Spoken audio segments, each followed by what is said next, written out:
इस वीडियो में हम बात करेंगे 8th पे कमीशन की। आपकी सैलरी और पेंशन में कब होगा इजाफा, इससे जुड़े कुछ 5 बड़ी अपडेट्स आ गए हैं जो आपको जानना बहुत ज़रूरी है। तो इसलिए वीडियो के आखिर तक बने रहिएगा। नमस्कार, आप देख रहे हैं न्यूज़ 18। मैं हूं आपके साथ श्रुति श्रीवास्तव। केंद्रीय कर्मचारियों और पेंशनर्स की नई सैलरी के लिए 8वें वेतन आयोग ने काम तेज कर दिया है। दिल्ली के दफ्तरों से बाहर निकलकर आयोग अब सीधे अलग अलग राज्यों में जाकर कर्मचारियों की समस्याएं सुन रहा है।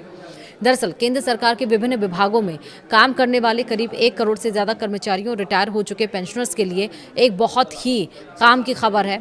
हर महीने बैंक खाते में आने वाली सैलरी और पेंशन में बढ़ोतरी का जो इंतजार आप लोग कर रहे थे, वह प्रक्रिया अब तेजी से आगे बढ़ रही है। 8वें वेतन आयोग यानी 8th पे कमीशन से जुड़ी कार्यवाही ने अब पूरी तरह से रफ्तार पकड़ ली है। जस्टिस रंजना प्रकाश देसाई की अध्यक्षता में बना यह आयोग अब फाइलों से निकलकर जमीनी स्तर पर काम कर रहा है।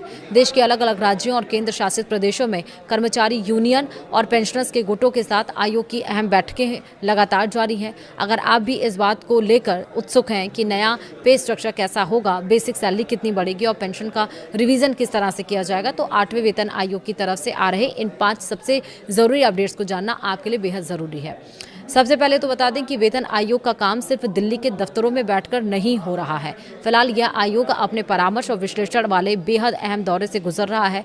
इसका सीधा मतलब यह है कि आयोग के सदस्य अलग अलग राज्यों में जाकर वहां के कर्मचारियों और उनकी यूनियनों की दिक्कतें सुन रहे हैं। दक्षिण भारत में चेन्नई यानी तमिलनाडु के भीतर 7 और 8 सितंबर को महत्वपूर्ण परामर्श बैठकें रखी गई हैं। इसके ठीक बाद 9 सितंबर को पुडुचेरी में भी सुनवाई का समय तय किया गया है। उत्तर भारत की तरफ रुख करें तो चंडीगढ़ में 16 से 18 सितंबर के बीच वहां के और आसपास के राज्यों के कर्मचारी संगठनों से आमने सामने बैठकर बातचीत होगी। वहीं राजस्थान के जयपुर में 31 अगस्त और 1 सितंबर को होने वाली बैठकों के लिए आवेदन जमा करने का काम किया जा चुका है। सैलरी का नया ढांचा तैयार करना कोई आसान काम नहीं है। इसके लिए महंगाई के सूचकांक, देश के आर्थिक हालात और अलग अलग क्षेत्रों से आ रहे वित्तीय प्रस्तावों को बारीकी से समझना होता है और इसी काम को तेजी से और वैज्ञानिक तरीके से करने के लिए आयोग ने अपने कंसल्टेंट यानी सलाहकारों की नियुक्ति से जुड़े नियमों में कुछ जरूरी बदलाव किए हैं। इन विशेषज्ञों की मदद से जो रिपोर्ट तैयार होगी वह पूरी तरह से सटीक और ठोस आंकड़ों पर आधारित होगी।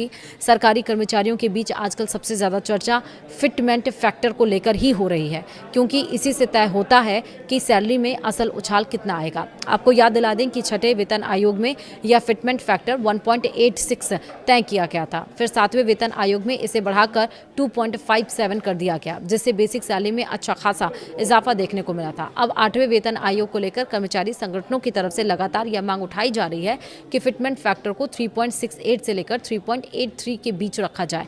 हालांकि यहां यह साफ कर देना जरूरी है कि अभी तक आयोग की तरफ से न्यूनतम वेतन, फिटमेंट फैक्टर या नई पेंशन को लेकर कोई भी आधिकारिक घोषणा नहीं की गई है। आखिरी फैसला आयोग की पूरी रिपोर्ट और उसके बाद सरकार की मंजूरी पर ही निर्भर करेगा। इस बार वेतन आयोग की यह साफ मंशा है कि पूरी प्रक्रिया एकदम लोकतांत्रिक और पारदर्शी रहे। कोई भी फैसला सिर्फ बंद कमरों में लेने के बजाय आयोग हर विभाग के कर्मचारी प्रतिनिधियों, स्थानीय परिसंघों और पेंशनर एसोसिएशन को पूरा मौका दे रहा है। लोग अपनी समस्याएं और सुझाव लिखित रूप में या फिर बैठकों में मौखिक तौर पर सीधे आयोग के सामने उठा सकते हैं।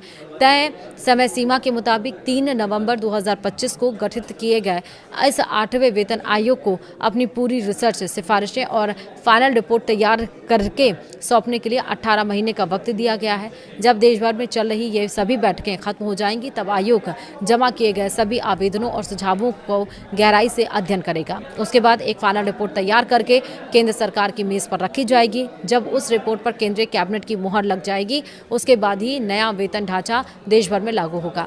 चूंकि 8वां वेतन आयोग अभी शुरुआती बातचीत और आकलन के दौर से गुजर रहा है, इसलिए कोई भी नया फॉर्मूला अभी तक आधिकारिक रूप से पास नहीं हुआ है। ऐसे समय में अक्सर कई तरह की अफवाहें तेजी से फैलने लगती हैं। सभी कर्मचारियों और पेंशनर भोगियों को यही सलाह दी जाती है कि वे इधर उधर की बातों पर ध्यान देने के बजाय सही और पुख्ता जानकारी के लिए सिर्फ 8वें वेतन आयोग के आधिकारिक पोर्टल या वित्त मंत्रालय की तरफ से जारी होने वाले आधिकारिक बयानों पर ही भरोसा करें।